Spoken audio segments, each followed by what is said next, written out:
Taste the Daily. நம்ம ஸ்ரீகுமரன் தங்க மாளிகை ட்ரிபிள் ஸ்டார் திட்டத்தில் நீங்களும் ஆகலாம் சூப்பர் ஸ்டார். ஸ்வர்ணதாரா பிளஸ் மற்றும் flexi digi plus. Download the SKTM Jewel app today. Periyar Maniammai Institute of Science and Technology, Tanjavur. Aerospace Engineering with specialization in unmanned aerial vehicle. ஒவ்வொரு நட்சத்திரக்காரர்களுக்கும் என்ன மாதிரியான முருகன் கோவில் போனா அவங்களுக்கு கொஞ்சம் நட்சத்திரம் கொஞ்சம் பலப்படும், இல்ல ஒரு தசாபுதி நடத்துது அந்த நட்சத்திரத்துல இருந்து அப்படின்னா என்ன மாதிரியான கோவிலுக்கு போகணும்? யூனிக்கா எனக்குன்னு என் முருகன் எனக்காக உட்கார்ந்து இருக்கக்கூடிய அருள் பாவிக்கக்கூடிய ஒரு திருத்தலம் என்னவா இருக்கும்? தேடி தேடி தேடி எல்லா கோயிலுக்கும் போயிட்டேன். பழனிக்கு போயிட்டேன், திருச்செந்தூர் போயிட்டேன், நடையா நடந்துட்டேன், காவடியா எடுத்துட்டேன், பாலாபிஷேகமா பண்ணிட்டேன், நாக்கில் அளவுக்கு என்ன பண்ணாலும் பிரச்சனை தீர மாட்டேங்குது.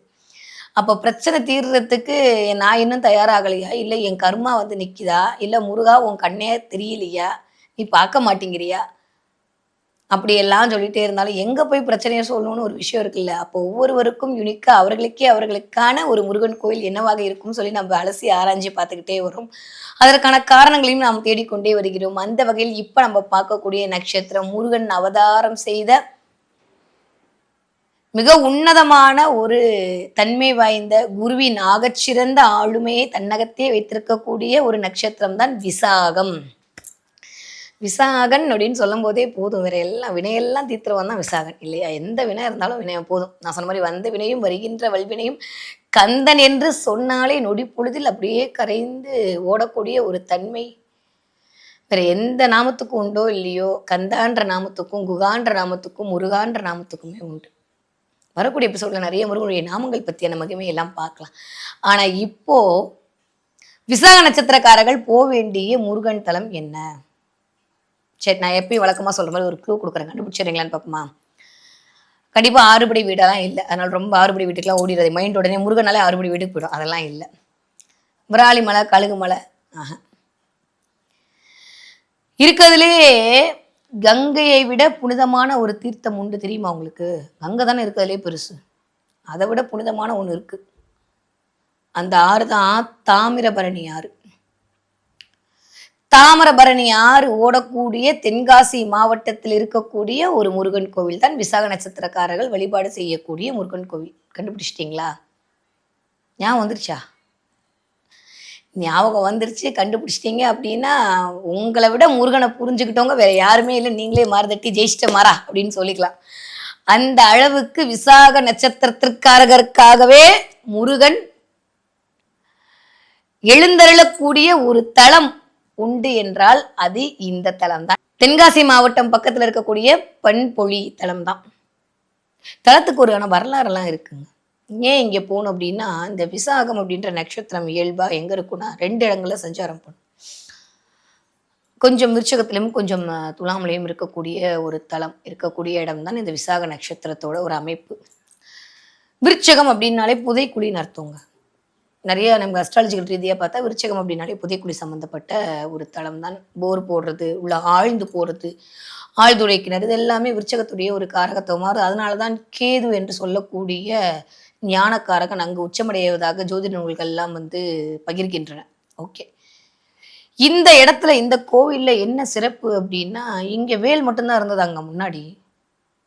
அப்போ முருகன் எனக்கும் அதே கேள்விதான் இருந்தது. இந்த கோவில் பற்றியான வரலாறை நான் படித்து உங்களுக்கு சொல்வதற்கு முன்னால் வேல் மட்டும்தான் இருக்கு, வேலை மட்டும்தான் பூஜை பண்ணிட்டு இருக்காங்க. ஆனா அந்த அர்ச்சகருக்கு என்னடா வேல் மட்டும்தான் இருக்கு, அதுவும் தானாக வந்த வேளாக இருக்கிறதே அப்படின்லாம் யோசிக்கும் போது முருகன் என்ன பண்ணாராம், கனவுல பூவன் பட்டர், அந்த பட்டருடைய பெயர் பூவன் பட்டர் கிட்ட சொல்றாரு, இங்க பாரு, நான் ஒரு இடத்துல இருக்கேன், அந்த இடத்துல நான் தான் இருக்கேன்றதுக்கு சில அடையாளங்களையும் காட்டுறேன்.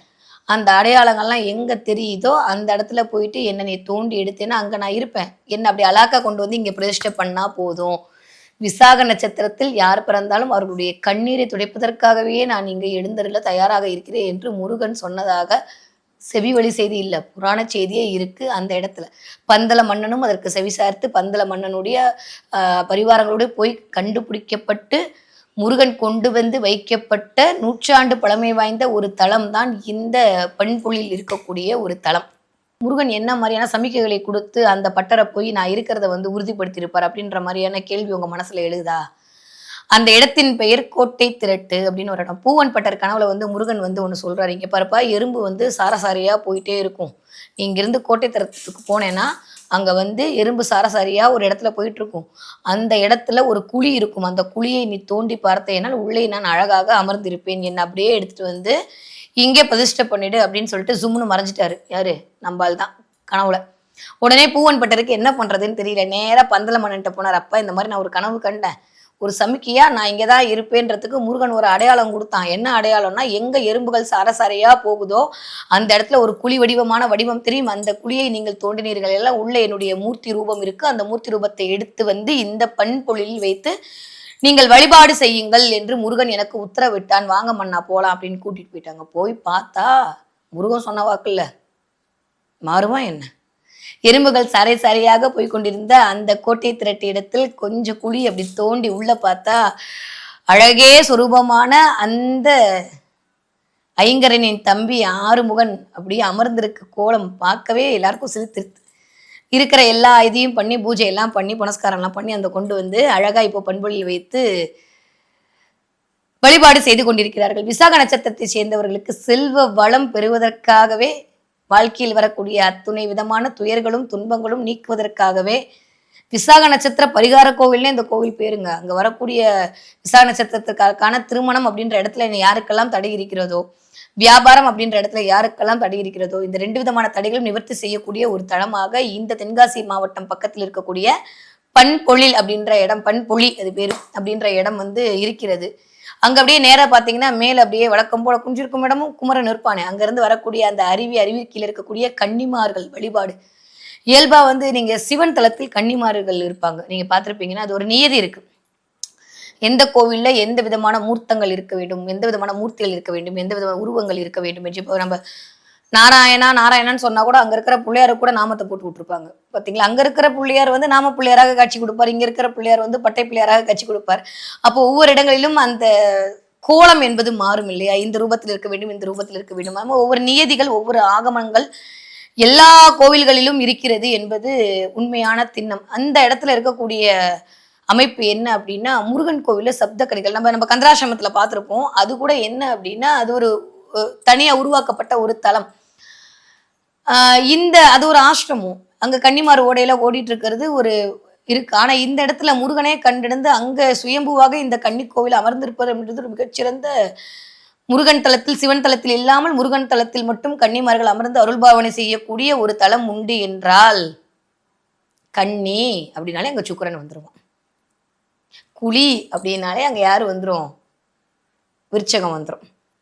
அப்ப இந்த விருச்சகத்தையும் துலாத்தையும் இணைக்கக்கூடிய 2 இடத்துலையும் இருந்து பரிவர்த்தனை செய்யக்கூடிய 2 இடத்துலையும் இருந்து தன்னுடைய நட்சத்திரங்களை கொடுக்கக்கூடிய ஒரு நட்சத்திரம் என்ன அப்படின்னா அது வந்து விசாகம் தான். இந்த விசாக நட்சத்திரக்காரர்கள் இந்த இடத்தில் போய் வழிபாடு செய்ய செய்ய செய்ய உங்களுடைய எல்லா விதமான தடைகளும் தவிடுபடியாகும். எப்பயுமே ஒரு கோவில்ல நான் சொன்னேன்ல, கோவிலுக்குன்னு சில ஆகமங்கள் இருக்கு. ஆமா, கோயிலுக்கு கும்பாபிஷேகம் பண்ணும்போது நிறைய பேர் பார்த்துருப்போம். நிறைய வந்து கலசம் வச்சிருப்பாங்க, அரிசியில ஊற வச்சிருப்பாங்க, நெல்லை வச்சிருப்பாங்க. இதெல்லாம் தாண்டி எந்த ஒரு கோவிலாக இருந்தாலும் எந்த ஒரு தெய்வங்களையும் எந்திரத்தின் மூலமாக பிரதிஷ்டை செய்வார்கள். இந்த கோடுகள் இருக்குல்ல, இந்த கோடுகள் மூலமாகத்தான் வந்து அந்த கதிரொளியை, பிரபஞ்ச ஒளியை ஈர்த்து கொண்டு வந்து வைக்க முடியும். இப்போ நீங்க போறீங்க, கூகுள் மேப்பு போட்டு போறீங்க, ஓகே, நீங்க ஏதோ ஒரு கடைக்கு போறீங்க, ஏதோ ஒன்று வாங்கிட்டீங்க, ஜிபே பண்ணணும்னா என்ன பண்ணுவீங்க? உடனே QR கோடில் ஸ்கேன் பண்ணுவீங்க, கரெக்டா? அப்போ இந்த QR கோடு என்ன அப்படின்றது உங்களுடைய பணம் செலுத்துவதற்கான ஒரு கோடு. அப்போ பிரபஞ்சத்திற்கான ஒரு QR கோடு தான் இந்த எந்திரம். யார் வீட்டெல்லாம் எந்திரம் வைத்து பூஜை செய்யப்படுகிறதோ அங்க எல்லாம் என்ன பண்ணுது? பிரபஞ்சத்தின் QR கோடு இயங்கி கொண்டிருக்கிறது என்று அர்த்தம். நிறைய எந்திரங்களும் மந்திரங்களும் சேர்ந்துதான் ஒரு முக்கியமான ஒரு பாசிட்டிவிட்டியை கிரியேட் பண்ண முடியும் என்பது. அதனாலதான் நம்மளுடைய கோலம் கூட கோடுகள் வடிவலாக தீர்மானம் செய்யப்பட்டது.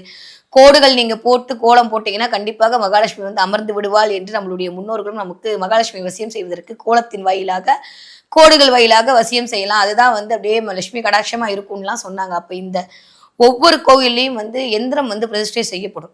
எப்போ? சிலைக்கு கீழே வச்சு எந்திரத்தை வச்சு நிறைய உரு ஏற்றி, இதுதான் நியதி. எல்லா இடத்துலையும் நான் சொன்ன மாதிரி பிரபஞ்சத்தின் QR கோடு என்னது? எந்திரம் தான். அந்த குறியீடுகள் தான். அந்த எந்திரங்கள் எந்த வீட்டில் எவ்வளோக்கு எவ்வளோ உயிர்ப்பாக இருக்கோ அவ்வளவுக்கு அவ்வளோ அந்த இடத்தில் வந்து நல்ல பாசிட்டிவான அதிர்வுகளை உண்டாக்கி கொண்டு வந்து கொடுக்க முடியும் என்பதுதான் உண்மை. சித்தர் புருஷர்களும் இதைத்தான் சொன்னாங்க. நிறைய எந்திரங்கள்லாம் வந்து கொடுத்துருக்காங்க. இந்த மாதிரி ஒரு கோவில், அது எந்த கோவிலா இருக்கட்டும், விஷ்ணு கோவில், சிவன் கோவில், அம்பிகை கோவில், அது ஆஞ்சநேயர் கோவில், எதுவாக இருந்தாலும் ஒரு எந்திரத்தின் கீழே தான் வந்து பிரதிஷ்டை பண்ணுவாங்க. இது நியதி. ஆனா இந்த கோவில்ல முருகனே எந்திரமாக இருப்பதனால் முருகன் காலடியில் எந்திரம் வைத்து பிரதிஷ்டிக்கப்படுகிறது. இதுதான் வந்து சிறப்பு இந்த கோவிலுக்கு. சோ என்னன்னா கொஞ்சம் எல்லாத்துலயுமே வித்தியாசமா இருக்கக்கூடிய ஆள். எப்பயுமே நான் சொன்ன மாதிரி விருச்சிக ராசிக்காரங்க வித்தியாசமானவங்க தானே. அப்ப வித்தியாசமான ஒரு விஷயத்தை தானே செய்வாங்க. அப்ப விருச்சிக ராசியில் இருக்கக்கூடிய இந்த விசாகமும் சரி, இந்த இங்க இருக்கக்கூடிய சுக்கிரனுடைய ஆதிக்கம் பொருந்திய இந்த விசாகமும் சரி, பயங்கரமான ஒரு பாசிட்டிவ் எனர்ஜியை தன்னகத்தை வைத்துக் கொள்ளக்கூடிய ஞான மார்க்கத்தில் பயணக்கூடிய ஆட்களாக இருப்பார். நிறைய விசாக நட்சத்திரக்காரங்க பார்த்தீங்கன்னா பெரிய பேராசிரியர் இருப்பாங்க, ப்ரொஃபஸர் இருப்பாங்க, அறிவியல் சேர்ந்தவர். ஏன்னா அது குருவுடைய ஆளுமையை வைத்திருக்கக்கூடிய ஒரு தலம். ஞான குருவாக அமர்ந்து எந்திர மூர்த்தியாக அங்கு அருள்பாவனை செய்து கொண்டிருக்கிறார் இந்த முருகன். இந்த முருகனை போய் நீங்க வழிபாடு செய்து விட்டு வர வர, அங்க இருக்கக்கூடிய கன்னிமார்களை நீங்கள் வழிபாடு செய்து விட்டு வர வர உங்கள் வாழ்வில் வரக்கூடிய எல்லா விதமான கண்டங்களும் முதல்ல தீர்ந்து போகும். ஏன்னா 8ஆம் இடம் சொல்லக்கூடிய இடமே கண்டத்தை சொல்லக்கூடிய இடம் தாங்க. இப்போ வாழ்க்கையில ஏதாவது ஒரு கண்டம் இருக்கு, நீங்க நாளைக்கே தான் அதெல்லாம் அப்படின்னா அவன் தீர்த்துப்பான், அவன் பார்த்துப்பான். அப்படி உட்காந்து ஸ்விங் அப்படின்னு சொல்லிட்டு உங்களுக்கான ஜெண்டாவாக முருகன் மாறி விடுவான். முருகனுடைய மகிமையை உணரக்கூடிய ஒரு தளமாக இருக்கக்கூடிய தலம் தான் இந்த தென்காசி மாவட்டம் பக்கத்துல இருக்கக்கூடிய பண்பொழி அப்படின்ற இடம். வாழ்க்கையில ஒரு தடவையாவது கண்டிப்பா முருக பக்தர்கள் போய் பார்த்து விட்டு வர வேண்டிய ஒரு தலம். உங்களுக்கு நீங்க விசாக நட்சத்திரமாக இருந்தாலும் சரி, விசாகத்தில் உங்களுடைய லக்ன புள்ளி இருந்தாலும் சரி, ஏதோ ஒரு கிரகம் விசாகத்தில் அமர்ந்து தசை நடத்தி கொண்டு இருந்தாலும் சரி, ஏதாவது ஒரு கிரகம் விசாகத்தின் மேல் இருந்தாலும் சரி, கண்டிப்பாக நீங்க போய் வழிபாடு செய்து விட்டு வணங்கி வர வேண்டிய ஒரு கோவில் என்ன அப்படின்னா இந்த கோவில் தான். மறக்காம போயிட்டு வாங்க. அதுவும் வியாழக்கிழமை பசு நெய் தீபம் போட்டு நீங்க வழிபாடு செய்து விட்டு வந்தீர்களே ஆனால் இந்த அகல் விளக்கின் மூலமாக அந்த அண்ட பேரொழியை நீங்கள் ஈர்த்து கொண்டு வரக்கூடிய பிரம்மாண்ட சக்தியை அருளக்கூடிய நடுநாயகமாக அங்கு முருகன் அமர்ந்திருப்பான் என்பது மட்டும்தான் சத்தியவாக்கு. அப்ப மறக்காம போயிட்டு வாங்க. யாருக்கெல்லாம் என்ன பிரச்சனை இருக்கோ, இதுதான் அதுதான் பிரச்சனை இல்லை, எந்த பிரச்சனையாலும் ஒரு லிஸ்ட்டை போடுங்க, நேரா போங்க, அங்க போய் முருகனை பாருங்க, அகல் விளக்கு ஏற்றுங்கள்.